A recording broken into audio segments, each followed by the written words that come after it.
To answer your questions, kids, first we have to be specific. Aboriginal people in Canada are the original peoples, the natives in North America within our present-day Canada. The ancestors of the natives are believed to have migrated and came from ages many thousands of years ago. They were here long before explorers who came from Europe. Aboriginal rights are collective rights which flow from Aboriginal people's continued use and occupation of certain areas. The Aboriginal rights are stated under the Charter of Rights and Freedoms. Aboriginals faced many hardships. One thing they had to deal with were the first comers, the Europeans as well as the British.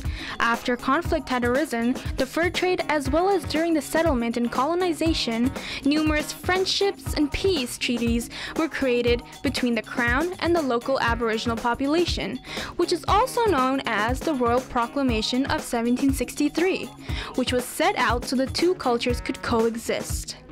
This document addressed British settlers who acknowledged Aboriginal rights and status in order to acquire a sense of peace. Though the proclamation had been set out to benefit the Aboriginal people, it was indeed a facade for the British to benefit themselves.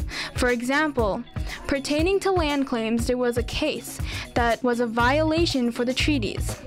The government of Canada was trying to build a pipe through Aboriginal land, considered this a violation and fulfilled legal actions.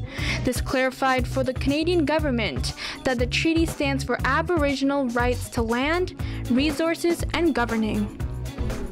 Section 25 of the Canadian Charter recognizes Aboriginals as the first citizens of Canada.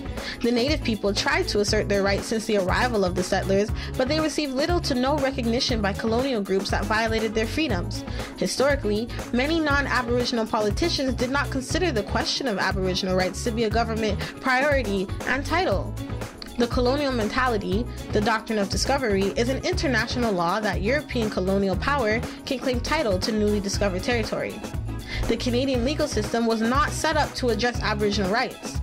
The other amendment to the Charter, Section 25, was on Aboriginal land claims. The Charter has imposed on governments a duty to consult Aboriginal peoples when resource development and other government changes impact them. It does not give Native groups an absolute veto on these changes, but it does ensure that they will be able to participate in the process. In the 1990 Sparrow decision, the Supreme Court affirmed that certain historical Aboriginal rights, such as fishing, require protection by federal and, in some cases, provincial governments as a part of an ongoing fiduciary obligation towards Native peoples. Some generic rights that are held by the Aboriginal people across Canada include right to the land, Aboriginal title, right to substantial amount of resources and activities, the right to self-determination and self-government, the right to practice one's own culture and customs including language and religion, sometimes referred to as cultural integrity, the right to enter into treaties. Some of these rights are very similar to something that was created in 1876 called the Indian Act. This act defined who the Indians are, and it was also supposed to protect their lands, but the government appointed non-Aboriginal agents to protect the lands instead.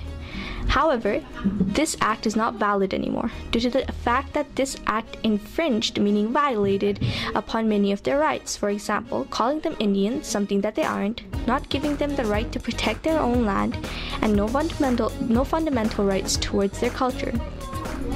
Natives also did not see land like Europeans did. Natives believed that no one can own land. It's almost like air. Laws were created to recognize the minority, which in this case are the Aboriginals. So why should they care? Why should they care about the Charter? Because it directly impacts their personal, social, and family dynamics. So to end this conversation, Aboriginals should care about the Charter because it protects their rights and freedoms as equal individuals in our society. The Charter also protects Aboriginals from unjust things like residential schools that stripped away their cultures, identity, that also resulted in sexual, physical, and mental abuse that led to trauma impacting the Aboriginal community for many years to come. This is also why the Aboriginals should care about the Charter. It protects them and their children's rights.